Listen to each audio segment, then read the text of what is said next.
हमारे पूरे प्रदेश भर के कार्यकर्ता मिलके अयोध्या में बृहद स्तर पर मनाने जा रहे हैं।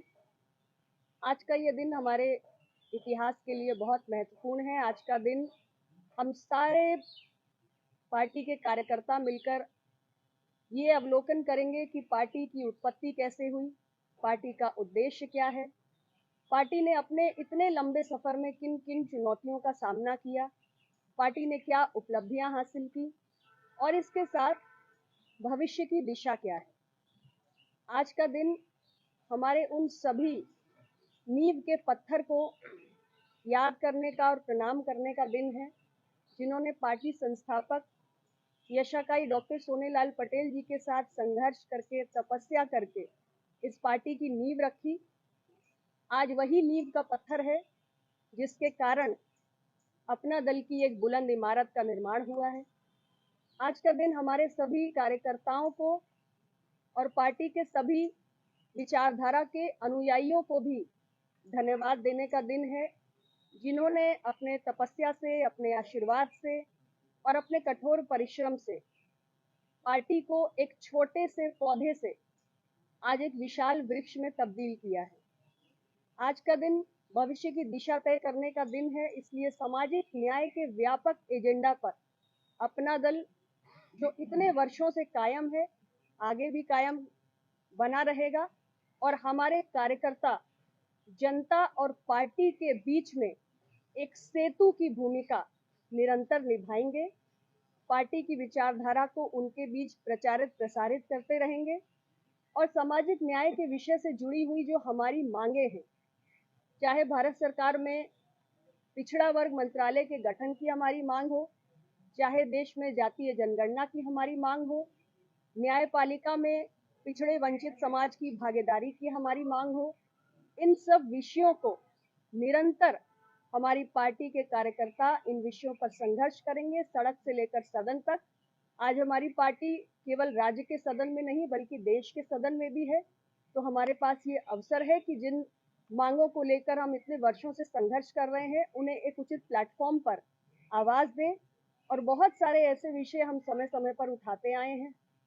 हमने नीट में ओबीसी आरक्षण का विषय भी उठाया, जिसका समाधान माननीय प्रधानमंत्री जी के द्वारा किया गया। आगे भी प्रतियोगी परीक्षाओं में एससी, एसटी, ओबीसी के कट ऑफ अंक ज्यादा आने की जो विसंगति है उसको दूर करने का विषय भी हमारी पार्टी निरंतर उठा रही है और ओबीसी क्रीमी लेयर का दायरा बढ़ाने का जो विषय है उसको भी पार्टी निरंतर बढ़ा रही है। तो ये सारे विषय हैं जो भविष्य की दिशा तय करते हैं और हम सभी कार्यकर्ता मिलकर अयोध्या में संकल्प लेंगे कि हमारी पार्टी की जो वैचारिक यात्रा है उसको हम और प्रबलता से आगे बढ़ाएंगे और अपना दल को नई ऊंचाइयों पर लेकर जाएंगे। आज अपना दल उत्तर प्रदेश की तीसरी सबसे बड़ी पार्टी है। हमारे उत्तर प्रदेश की विधानसभा में 13 सदस्य हैं, विधान परिषद में 1 सदस्य है, देश की संसद में हमारे दो सदस्य शामिल हैं, जिसमें स्वयं तो एक मैं खुद हूँ। इसी प्रकार हमें अपना दल को और भी आगे लेकर जाना है और आने वाले हर चुनाव में हमारी पार्टी और भी ज्यादा सफलता प्राप्त करे, हमारा गठबंधन और भी ज्यादा सफल हो, इसके प्रति सभी कार्यकर्ता मिलकर योगदान देते रहेंगे।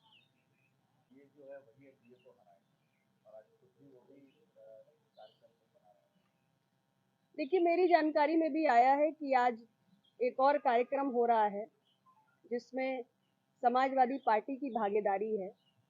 मैं जरूर इस विषय पर कहना चाहूंगी कि समाजवादी पार्टी का ये जो प्रेम है ये अपना दल पर नया नया उमड़ रहा है। अपना दल के गठन के आज कई वर्ष हो गए। डॉक्टर सोनेलाल पटेल जी ने अपना दल का निर्माण किया, लेकिन उनके जीवन काल में कभी भी समाजवादी पार्टी का प्रेम अपना दल पर उमड़कर नहीं आया। डॉक्टर सोनेलाल पटेल जी के जीवन काल में कभी भी समाजवादी पार्टी ने अपना दल से गठबंधन नहीं किया। यहां तक कि 2002 में डॉक्टर सोनेलाल पटेल जी के जीवन काल में जब हमारी पार्टी के 3 विधायक जीते थे, उस वक्त किसी समाजवादी पार्टी ने हमारे तीनों विधायकों को तोड़ने का काम किया था। हमारे अपना दल के सिंबल पर इन्होंने डॉक्टर सोनेलाल पटेल जी की बेटी को चुनाव भी नहीं लड़ने दिया। इन्होंने उन्हें समाजवादी पार्टी के साइकिल के चुनाव निशान पर चुनाव लड़ाने का काम किया। आज ये अपना दल के प्रति जो नया नया प्रेम उमड़ कर आ रहा है, ये हम सभी को बड़ा आश्चर्यचकित करता है। डॉक्टर सोनेलाल पटेल की राजनीतिक यात्रा की यादों को सहेजने के लिए, समाज के वंचित तबकों के प्रति उन्होंने जो संघर्ष किया, उनके योगदान को याद करने के लिए समाजवादी पार्टी की सरकार ने कभी भी कोई कदम नहीं उठाया। भारतीय जनता पार्टी के साथ अपना दल का गठबंधन 2007 में हुआ, जब डॉक्टर सोनेलाल पटेल जी जीवित थे, और तब भी एक प्रत्याशी जो अपना दल का था, वो अपना दल के सिंबल पर ही चुनाव लड़ा। 2014 से निरंतर भारतीय जनता पार्टी के साथ हमारा जो गठबंधन है वो बना हुआ है। एनडीए का हम एक महत्वपूर्ण घटक है, और हमारे सभी जो एमएलएज हैं, एमपी हैं, सब अपना दल के सिंबल पे हैं। समाजवादी पार्टी ने न कभी गठबंधन किया, न हमारे सिंबल पे किसी को लड़ने दिया, और ना ही डॉक्टर साहब की यादों को सहेजने का कोई काम किया है। इसलिए ये नया नया प्यार जो उमड़ रहा है, ये हमारी समझ से परे है।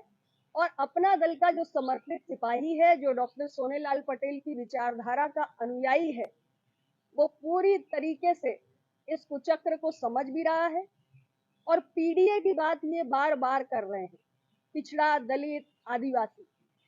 पिछड़े, दलित, आदिवासी की इन्हें इतनी चिंता है, तो मैं इनसे सिर्फ इतना पूछना चाहती हूँ, 2004 से 2009 के बीच में जब यूपीए की सरकार थी, उसको ये समर्थन दे रहे थे, उस वक्त इन्होंने नीट में ओबीसी आरक्षण लागू करने का विषय क्यों नहीं उठाया, अगर इन्हें पिछड़ों की और दलितों की इतनी चिंता थी।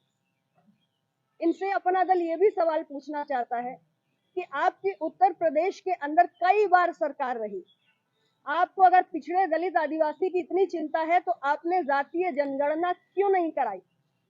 आज आप जब विपक्ष में आए हैं, तब आप जातीय जनगणना की बात कर रहे हैं, आप पीडीए की बात कर रहे हैं, लेकिन जब आप सत्ता में होते हैं, तब आपको पीडीए याद नहीं आता। आपसे मैं पूछना चाह रही हूँ कि वैसे तो उसकी संभावना नहीं है, लेकिन कभी अगर आपकी सरकार बनती है, तो आपका ये जो पीडीए है, इसमें किसी और वंचित जाति को मुख्यमंत्री बनने का मौका मिलेगा क्या? ये अपना दल का सवाल है। समाजवादी पार्टी से वो इसका जवाब दे। अपना दल ने विपक्ष में रहा हो, सत्ता से बाहर रहा हो, सत्ता में रहा हो, निरंतर हमने सामाजिक न्याय की आवाज बुलंद की है।